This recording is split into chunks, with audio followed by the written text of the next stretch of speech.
Dito naka-3. Siguro nakita niya, ay naka-camera, vlogger ang person. Kaya kailangan natin gandahan ng serving. Pero hindi talaga. Dito ganito last time. Wow! Tapos, ito nga, naharap ko siya. Nandun siya sa harap. Nandun yung counter. So, kailangan maganda yung reaction natin. Bawal tayong sumimangot.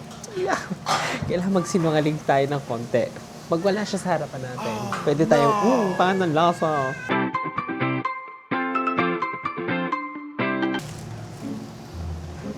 Andito na tayo sa store ng mga Korean food. Igo, diba? Wow! So, ito yung basic nila, ang kanilang main dish. 안녕하세요. 네. 오뎅 2개요. 네. 하고 이거는 하나씩 주세요. Yes, tigigisa yung order na natin. 이거 하나? 네, 이거 하나? 네, 이거 하나? 네. 이것도 하나? 괜찮아요. 괜찮아? 됐어? 네, 됐어요. 이거, 네, 하고 이거요. 치즈? 네. 네. 네. 네. So, i-reheat siya ni ate. I-reheat. Inheat ang person. So habang inaantay natin na maluto yung in-order natin food, dito muna tayo sa tabi. Ipapakita ko sa inyo kung paano kumain ng street foods. Ang mga foreigner dito sa Korea, mag-ano tayo, mukbang. Tapos natin ang kain.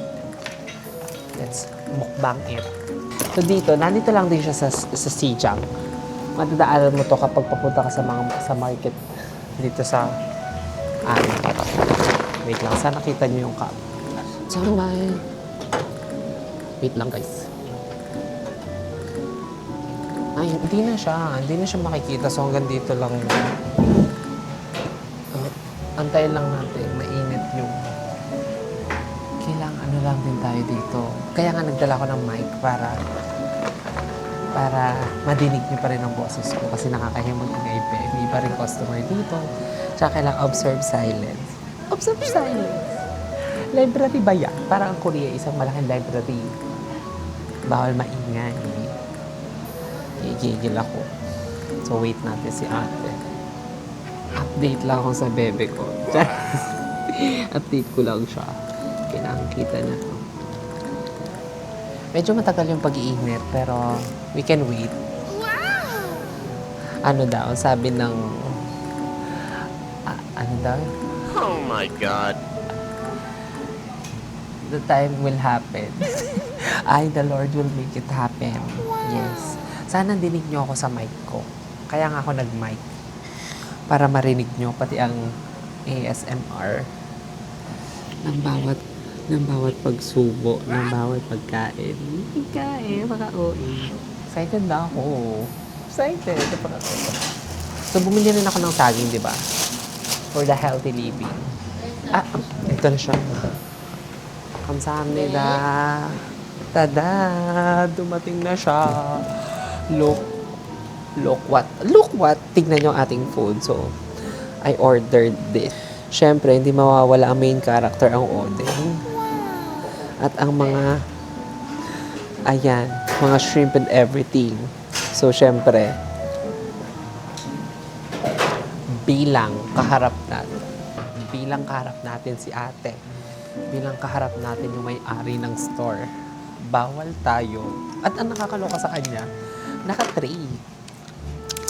Hindi siya usual na ganito kasi nung kami bumili dito last time, hindi ito naka-3. Wow. Siguro nakita niya, ay naka-camera, vlogger ang person. Kaya kailangan natin gandahan ng serving. Pero hindi talaga. Dito ganito last time. Tapos, ito nga, naharap ko siya. Oh my Nandun siya sa God. harap. Nandun yung counter. So, kailangan maganda yung reaction natin. Bawal tayong sumimangot. Kailangan magsinungaling tayo ng konti. Pag wala siya sa harapan natin, pwede tayong, paano ang lasa? Pero kapag nakaharap, sarap. Ay, sarap. Tada! So unahin natin to. Actually, hindi ko talaga alam ang mga pangalan ng mga Korean food dito. So ito, ini-slice din ni ate. Tada!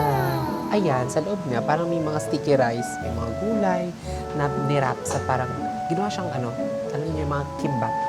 Parang siyang kimbap. So, kailangan natin syempre isawsaw. Dahil tayo naman chismosa, isawsaw natin sa toyo. Mahilig tayo sa mausaw. Diyos ko, kaharap ko na si ate. Alam ko, binabantayan niya ako sa reaction ko. Oh my god.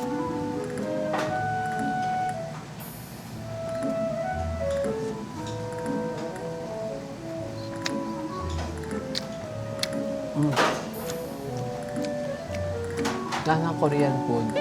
Lasa Korean food.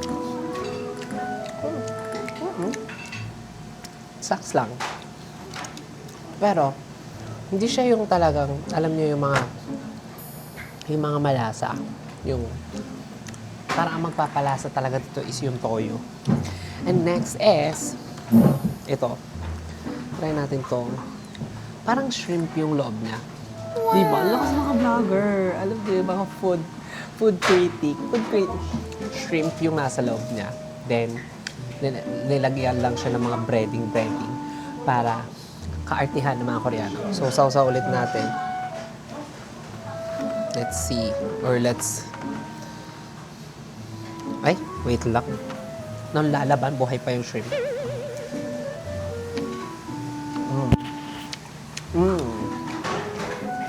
Ang sarap. Actually, tonkatsu. Gusto ko siya. Charis. Gusto ko siya. Gusto ko talaga yung ano. Pero mas gusto kita. Gusto ko to, yung tonkatsu. Then ito, next naman natin. Hindi ko siya alam. Puro hindi natin alam. Pero nakakakain na ako. Pero hindi ako familiar. Parang siyang kamote yata.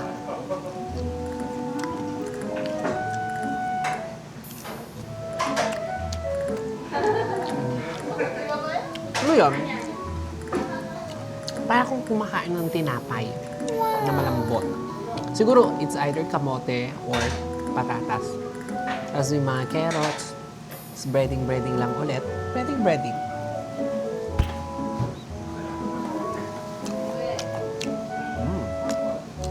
Parang kumakain ng malambot. Parang alam mo yung, pero hindi sing lasa. Parang kumakain ako ng mga custard. Ganon. Ito naman, dumpling. Dumpling siya, di ba? Sa atin. Yan, dumpling. So, we will try this. Ang laman niya is parang yung kagaya din ng mga may mga gulay-gulay din. Tapos, very food critic ang atake natin, te. Kain lang na kain, pero hindi alam ang mga pangalan. Basta Korean food. Korean street foods.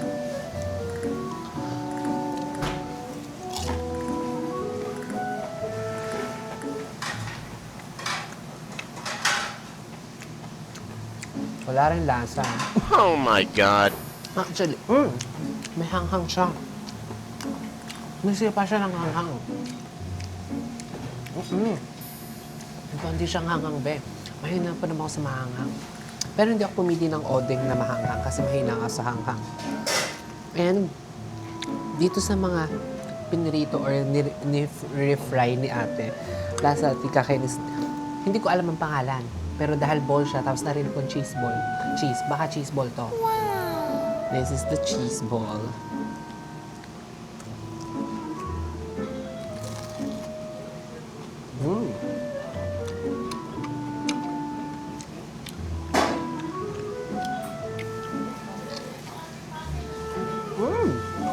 Mozzarella. Mozzarella, no problema. Yung cheese niya, gusto ko to. Gusto ko to yung cheese ng gumagayon. Gusto ko to.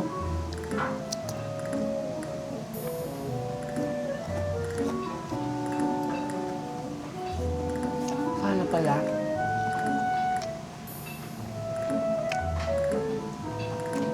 pala.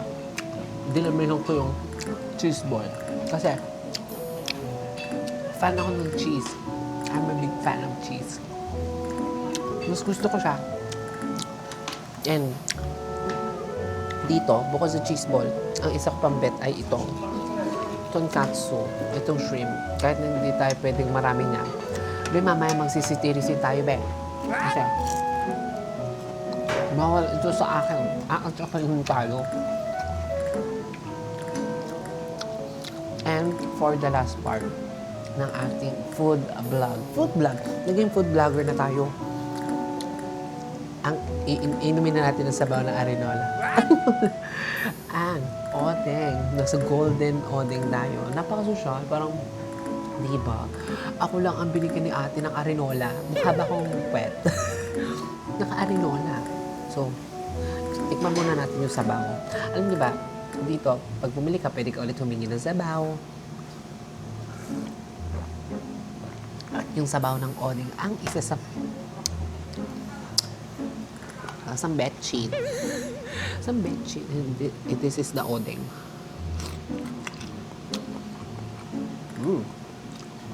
Ano mo?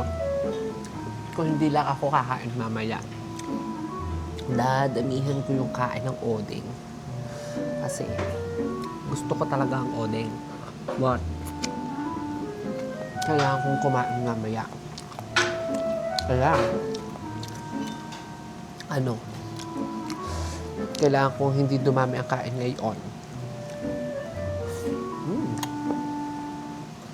Sarap.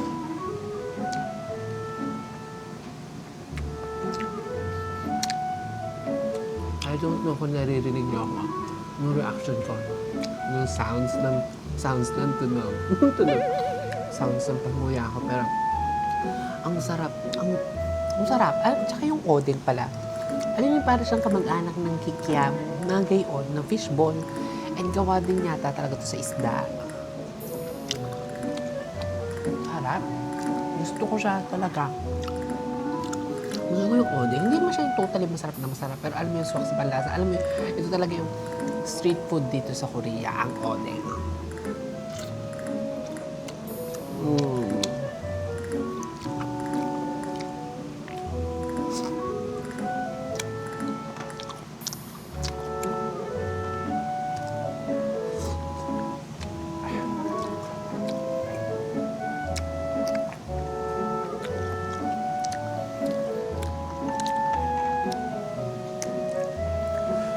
Siyempre, lalaklakin natin ng arenola ni Lola. Ni Lola.